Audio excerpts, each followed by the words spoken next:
8 teams, each has 3 or 4 players. If you are in a team with 3 players, you have 1 CSG journal less, 1 case less, but still you have to make all the decisions while you should. So each firm has different set of capabilities. By capabilities we mean essentially cost. There are 3 types of cost: entry cost, marginal cost, and cost of capacity. Each firm starts with 1 million in the bank. You earn interest, and you can take on loans. So let's talk a minute about this. You're not taking loans because you want to. The game takes loan for you is if your cash balance goes down like below 0. Moreover, there's no taxation in this game, so there's no point in taking loans. You don't enjoy any tax shield, so really just take a loan if you need it, because it costs more than actually having the money. You can't even choose to take a loan. It was a question that came up in one section. This is the third section today. 4 separate markets with distinct supply and demand characteristics. You should have already started thinking through the characteristics of the market. In terms of supply, you have different average costs, different distributions of costs. This is the file I sent you earlier this week. Maybe you know it was at the end of last week. Anyway, you can find here product cost information. You have all the mean costs, and you have the standard deviation for each of those. And that tells you something about the distribution of costs in the market. We're going to see later how that impacts once you get your cost information and the use you should make of the cost information and the information about the distribution of costs. In terms of demand, you have different market sizes, different tastes, if you wish, across the market. Again, same file, demand information. Here you have the number of firms. Here you have the different price points. As you can see, even if the price points remains the same, the average, one firm can increase the total market size. You can think of these as, let's say, an additional firm enters whatever market. They have more sales force, they push the product more into the distribution channels, so primary demand as a whole increases. Rent substitution tells you if it's a differentiated or if it's a commodity-like market. So the bigger this percentage is, the easier it is to find niches with relatively price sensitive. Yes? So if I understand the table right, it means that if firm 2 has a price which is 5% less than firm 1, yep, then firm 1 gets that percent of the total market. So, yeah, essentially, the firm with the lower price, in this case, would get 61%. The firm with the higher price would get 39%. All right. Okay. Right. And yeah, it's just to show that differential in order to be able to manage 3 inputs in one table.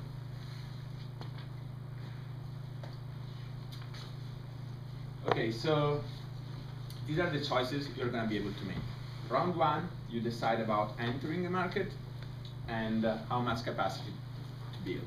Essentially, these sets of decisions are going to be simultaneous, because the way it will work is you will decide only how much capacity you want, and that will determine the fact that you enter a market. So we're going to be around 0. You decide that you want, let's say, 1200 capacity in market A, and in round 1 you get your capacity. So essentially it takes 1 round to build capacity, so you only tell me I want to enter here, and that's the capacity I want. We are gonna see in a bit what are the exact mechanics of this process, what actual thing, what actions you have to do in order through the website to do this. Round 2 through 8, you have 3 choices. You can enter or exit the market. You can increase or lower capacity, and you have to pick the price in those markets where you have capacity. So in order to exit the market, you need to sell all the capacity you have. So let's say now in round one, I have 1200 capacity, and I want to exit the market. You tell me minus 1200, and in the next round I will have 0. Yes? Are we going to have access to these slides after this class? You'll email these around? I don't know, how much do you want to pay? Not very Yes, much. You will. Yes, you will. Some differences because I put some animations, and well, this is a set of slides that's like been passed on from year to year, just change some stuff to make it less boring, but other than the funky animation, you're gonna get it all. Yes? Sorry, just one more question. So here you're saying round one we choose 2 things. Yeah. But round one corresponds to period 0. Yeah, whatever. And round 2 corresponds to Yeah, period 1. right, exactly. So March 29th, you have to tell me that. Okay. Okay, March, well, April, I think 2nd, I can't remember exactly the schedule. You're gonna tell me what is the price you want to charge in the market you have entered, right? And then if you want to adjust the capacity in that market, or if you want to enter additional markets. You're gonna see some important points, but just let me give you a preview. When, if you want to get to 1400s here, you have just to tell me plus 200. Don't write the new total of capacity. That is quite common mistake. And one of the problems with this game is I can't forgive mistakes, and we're gonna see later on why is that the case. But what you enter is what will Incremental. Yeah. Round 9, you only have to choose price because it will sell the game, which is me, unfortunately for me, will sell the capacity for you. Okay. There are important rules about choices. You only enter one market at a time. So choose wisely, because with only 9 rounds, you have a limited amount of choices and a limited amount of opportunities for entering the market. For entering the market you want to be in. It takes 1 round to build capacity. That's why you don't have to price in the first round, but you have to wait to actually have the capacity to use. And capacity has 4 rounds of productive life. From round 2, when it actually enters into when you actually can use it, you have 4 rounds.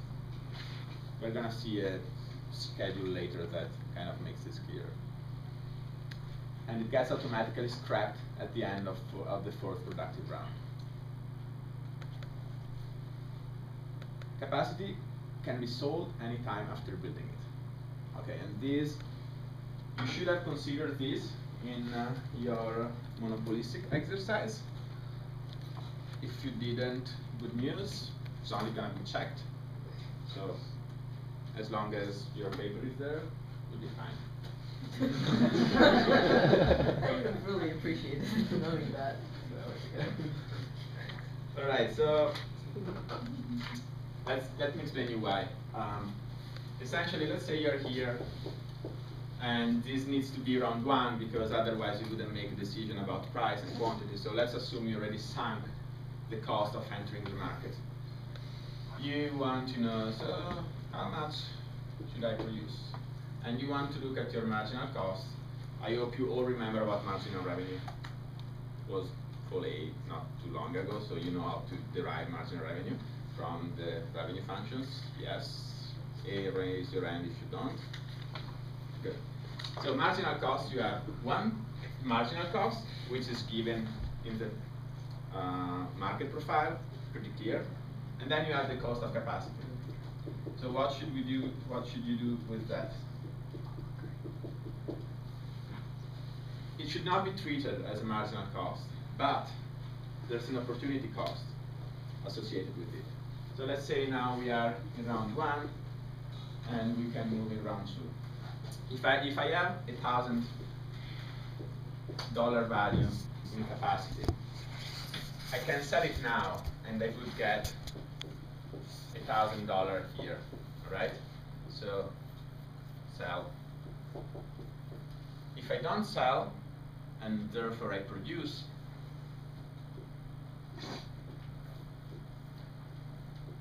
certain amount of it gets depreciated. If you're talking about market A, your new value would be 700, right? So the difference between these is your opportunity cost.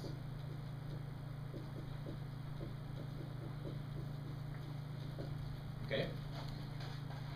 These should be part of your marginal cost calculation. And since it would hit your pocket all in period 2, should be discounted for 1.02, which is the interest you would be earning if you had the capital today. Okay? However, this is just to be precise because the depreciation schedule is not standardized, sorry, it's not uniform. So it starts at 30%, it goes down to 10, 10, 10. That means that the optimizing quantity in round 1 is not necessarily the optimizing quantity in round 2. Okay? So just think of these as modeling for this modeling exercise as a way for you to start thinking through these problems, but there's no such thing as an exact model. And it's just an approximation, and that is actually what happens in reality too. Even if you are an expert in terms of game theory and you build very complex mental model of your opponents, you just get nearly there, and it just takes different assumptions to basically ruin all of your models and compromise your results. Just to tell you, like, we had a very good model last year with my team. We entered market D, and I ended up with minus $500,000 because there was another team who didn't know how to do marginal cost, didn't know how to price. They ended up with minus 7 million, and we'll call them Team Stupid. They're gonna come up later in the game, later during this presentation.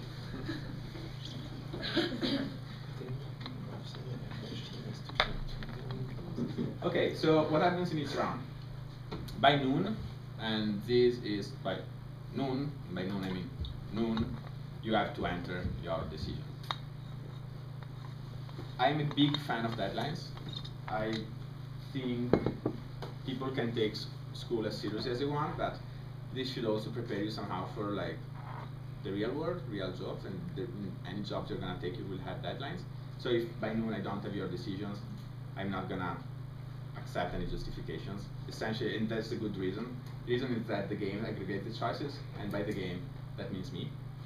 And it takes a lot of time. And whenever I have to change some of the files I already built, that would mean starting the process from scratch. So by noon means by noon. And then by midnight, after that person did all the job, you're gonna see the results. So the problem is it's not automated as a game. It started as something, just a beta version that was later institutionalized, but never got really commercialized, so there was no incentives to make additional investments. And the problem is it takes a lot of manual work. So sorry if I'm gonna be pretty hard on this, but whenever you miss a deadline, we are gonna basically screw your team up and make awful decision for you. So after each round, you see the following information for each market. There's a mistake here. These should be here. You'll see later why. So you see, in terms of public information, you have total sales in each market, what prices everyone charged, and how much capacity everyone built and sold in each market. This is gonna be public. And then you have private information, which is an update of your financial health and how much you sold, right? So through the website, you're gonna access a file called market update that has all of this information. As you can see, you have a matrix with all the price charged by each team for each market. And then you have the capacity changes, those are public as well. And then you have an approximation, and it's an approximation of sales. So the reason why I'm telling you it's an approximation is if you look at this, right, they sold more than the capacity they had. That it's inherent to the game, and it's actually what could happen in the real world. You just get approximation about market size. Like if I was a firm and I wanted to estimate how much was sold last month. I can't call my competitor and ask him, dude, like how much you sold. You probably have to do sort of a bottom-up analysis, go to the distributors, and then kind of estimates, aggregates up. So you can use that, but just hold into account that there might be some disalignment with what you see up and what you see down. In terms of private information, this is going to be your team page. Quantity sold, price, capacity, a summary, like sort of a profit and loss for your team, and your capacity schedule. So it's pretty easy, like just for rounds, but here they remind you what's going to happen within the next rounds.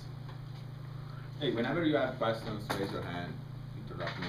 I'm kind of rushing it just because it's the third time I do it, so really sorry if I don't have too much energy about it, but I'm trying to do my best. It's like today's fourth section in a row. Okay. So as time moves forward, as I told you, capacity gets depreciated in value and is eventually scrapped. In the market profile, you have all the depreciation rates. So it should be pretty straightforward, but whenever there's something that is not clear, feel free to write me an email. I'm getting paid to do this, so I'm happy to answer. If any of you wrote me, like I usually answer within a couple of hours, and if I did it during this week when I had midterms, finals for some of my classes, and I received some 65, 66 emails from you for the monopolistic exercise, you can count that I will keep doing it. It's a job for me, so like really feel free to reach out, and it's a service. You should consider me as a service. So interest is earned on the money you have in the bank and is paid if you owe the bank money. So let's spend some time on this. You take loans if you go under with your cash level. You can't take, again, you cannot take loans because you want to, and moreover it doesn't make sense because given there's no taxation, you don't get any tax shield from the interest you pay. So in the same way, if you take on a loan and you start earning cash, you will repay it off immediately. So there's no such thing as a loan that lasts 4 periods. Whenever you have the cash, it gets paid and you go back to zero. So you pay both the principal and the interest in one solution. Okay? I have a question. Yes. Is the interest income earned off of the beginning cash balance in the period? Yeah. Or should you average? No, every cash you have in the bank for that period gets essentially accrues interest going forward for that period. So you start with $1 million, right? And Yeah. then you get 2%.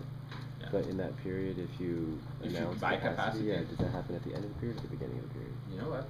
Never thought about it. It doesn't matter. Pablo, you know how that works? Sorry? When you build capacity and you spend cash, do you assume that it happened at the beginning or the end of the period? I would say So probably then the average. You take the average out of that. Yeah. So then you should take the average of the beginning and ending cash balance to calculate interest income. I'm pretty sure that I the think- thing said at the end of the period.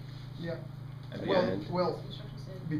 because capacity is built in the next period. Subsequent period, yeah. So you don't have to you cannot use the capacity in the same period that you bought it. So Yeah. it makes sense if it's at the end of the period. But when do you spend that cash? So you announce it period Yeah, 0. you decide in period 0 essentially, let's say, and that Okay.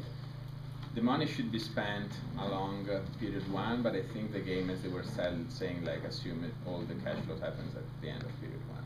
Yeah. So you get interest during period 2 based on the cash balance you have at the end of period 1. Okay. It's like the same stuff you do when you do cash flows, essentially. Okay. It's the same assumption you operate when you do like DCF. Okay. Again, that's important and it's a mistake that many people do. So let's say in period 1 you have capacity of 1,000 and this is change. Sorry, this is change. And this is new capacity. And you want to end up in period 2 with the capacity of essentially with the capacity of 400. Here you have to write me plus 400. It seems extremely straightforward, but a very common mistake is people write and end up with 2400. You're gonna see the mask you will use for making your decision, but it's as stupid as it seems. Is a very common mistake, and unfortunately, I'm not gonna be able to go back and change if you make this this stupid mistake. No inventory is in the game. Production matches demand. That means that you're not gonna carry over an inventory from one period to the other. It also means that you're not gonna be charged marginal cost based off your capacity, but just based off the production of the quantity you sold. Another important thing, again, production cannot exceed capacity. So you don't have such thing as working extra hours or renting your player's capacity, so just up to capacity. And that actually determines a quite interesting phenomenon. So the market I was in,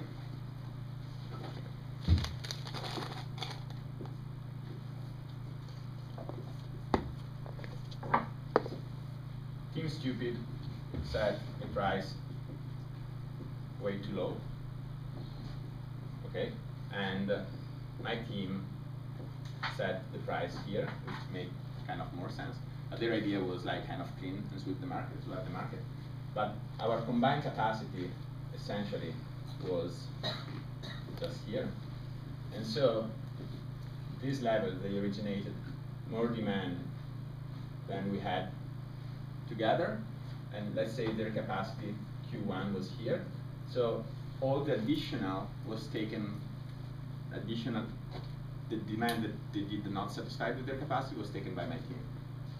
So pay attention, because even though you think you're ruining your competitor by lowering the marginal cost, by lowering the price down to marginal cost, that doesn't necessarily mean that you are actually punishing him, because the game works in such a way that even the lower price can generate enough demand to leave sort of like an upscale niche market for the other players. And even in market D, because that happened in market D, where essentially it's a commodity price, and it's a commodity market. Same reasoning goes clearly with the differentiated market, because in those markets there's no such thing as well, let's say the brand substitutability is much higher, so you find niches where there is relatively inelastic demand, and even with much higher prices you still capture a big chunk of the market. So it depends on the market structure and the market information you got. Depreciation occurs whether you use capacity or you don't use capacity. That might be counterintuitive for some of you. You can think of depreciation as sort of the cost of solutions. So instead of being connected to the actual usage of machine, you can think like, I buy a machine today, I want to sell those machines 1 year from now, hence in the meantime new machines comes in, and like the total value of my machines get depreciated whether I use them or not. Yes? One question. I'm kind of stuck to that concept of depreciation. In a world where there are no taxes, why does that matter? Sorry? There are no taxes here. Yeah. So why does that matter? Because What the salvage matters value what? of the machine is fixed. The period is fixed. I'm somehow not able to understand the significance of depreciation in this situation. What do you mean? Because like you could sell it. I'd still get, at the end of 4 years, I'll get whatever salary. Yeah, but if you sell it at the end of year 1, you get more than you could get at the end of year 4. Less, right? In certain No. cases. No. Well, that would be an interesting depreciation though. Like Because if at year 1 the machine value is What more. does the salvage value of 77% mean? 70% of the total initial value. Right. And if So let's take market A. I have to go back to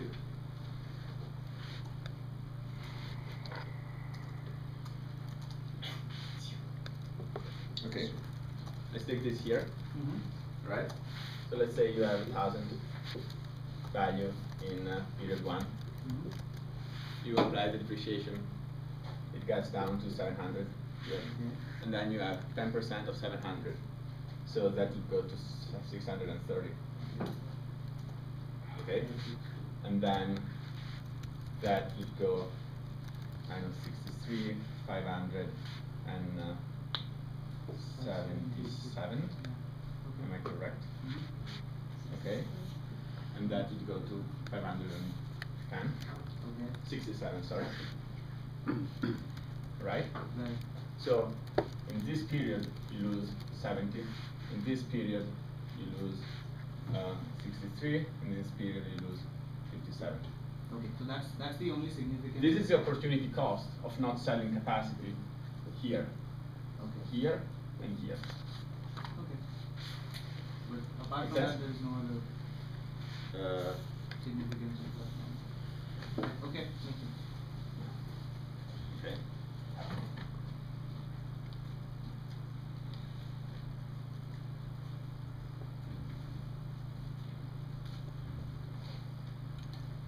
Okay, no inventory, we covered this, we covered this. Important, very, very, very important. Whenever you have capacity, enter a price. The game does not assume that if you don't give me a price, I have to use the price of the previous period. And if you don't give me a price, I'm gonna give you the worst possible price, because that means that from the file I download, and I have to download files for each of the game, and there are 2 games for each section, I have to enter, change manually the price, and if I have to go to that trouble, I'm gonna be very mean to you and your team. Okay, let's see if we get, it's pretty straightforward, just to make sure we're all on the same page. Sort of the decision schedule when it comes to capacity. So essentially, let's say in market 2 you decide to enter the market, and you buy 100 of capacity.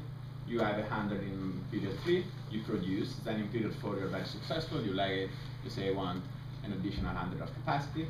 It goes to 200 then in period 5, 200 in period 6, it goes down to 100 in period 7 because this has exhausted its useful cycle, its useful life. So now what's in period 8? Who helps me? 200? Yes, good. And what about in period 9, assuming no change in capacity?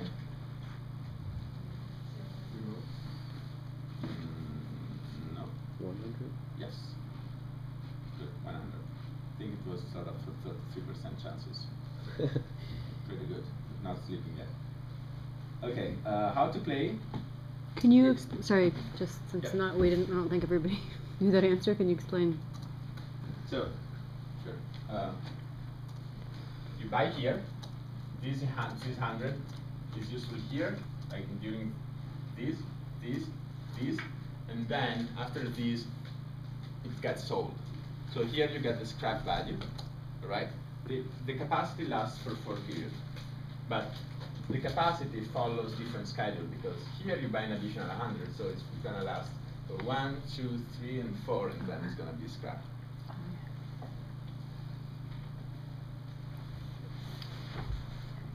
So what was the capacity change in period 8? Period 8 will be 200, and period 9 will be 100. So you really don't have too much of an incentive to buy capacity after round 5 or 6, knowing that. Come back to me. Okay, no problem. Nice. Once the capacity drops to 0, you have to pay the entry fee again. Yeah, if you exit the market, you have to enter the market again. So you don't want to exit the market. Keep at least one. Yeah, exactly. But like usually there's really no incentive in like trying to not to buy capacity, because at round 9 it's gonna get sold anyway, and you're gonna get the salvage value at that point. So I'm not gonna depreciate it to the end. So it's okay.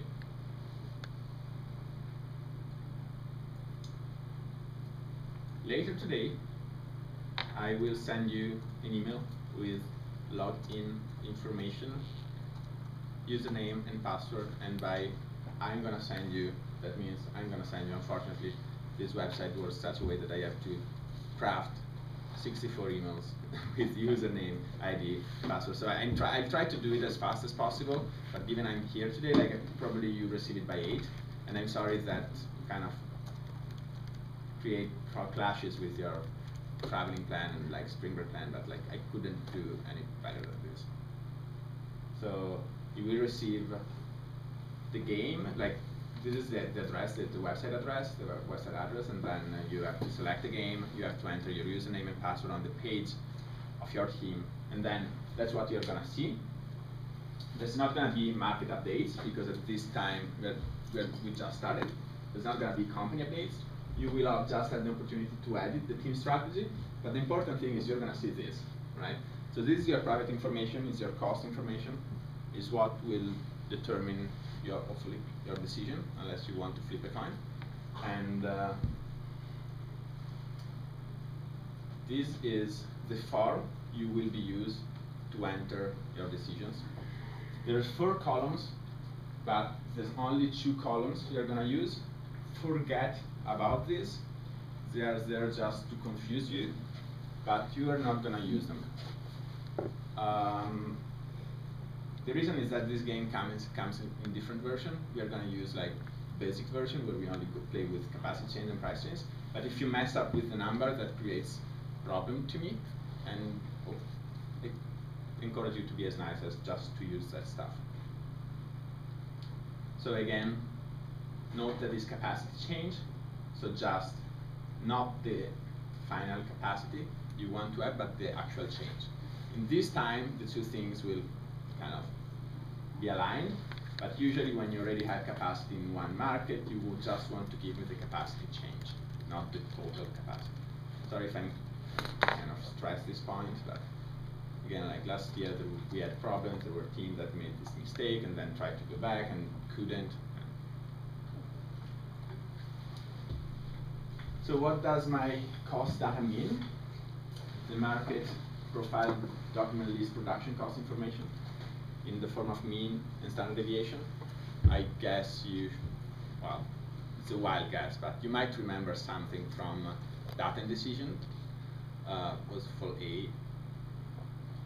So essentially it's as normal distribution. If you are within 1 standard deviation, that means you are in the 68%. If you are beyond, you are in the residual 32%, yada yada.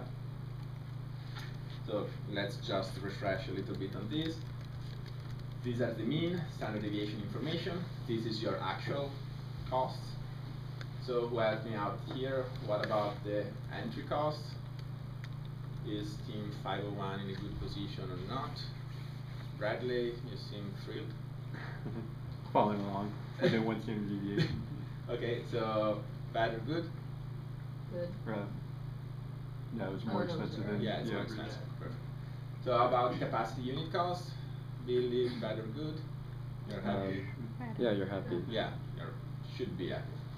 And marginal cost, you're still below, so good position, not as good as with capacity cost, but overall, I think you can assume team 501 is decently positioned here.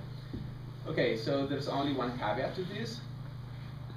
We only have 8 firms. If you didn't sleep through the second half of data and decision as a class, you should remember that 8 is a very small data sample, and you can get extremely skewed results.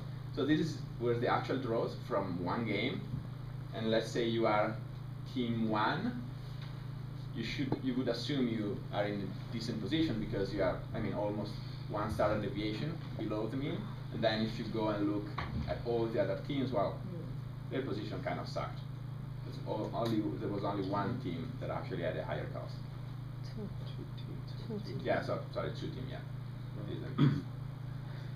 So the mean and standard deviation is not a sample, it's just drawn from the population. Yeah, it's based on the population, but that's like when you have a limited amount of draws, that you can get extremely skewed result. If you increase to 16, like the average of the data sample would get closer. Usually they say you need at least 33 draws in order to get any decent but to get a decently representative sample of the population. Or 33 or 34 the limit, I can't remember.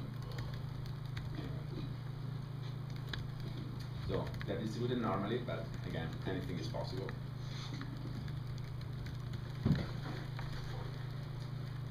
Markets are different. Market A, modest differentiation, moderate capital requirements, moderate marginal cost. What does this remind you of? An idea, a market you could compare this to, an industry you could compare this to.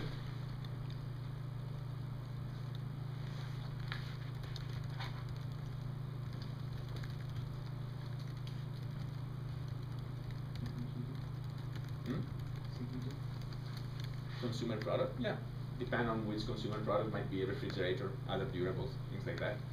Market B has low capital cost, high marginal cost, much more differentiated, an idea.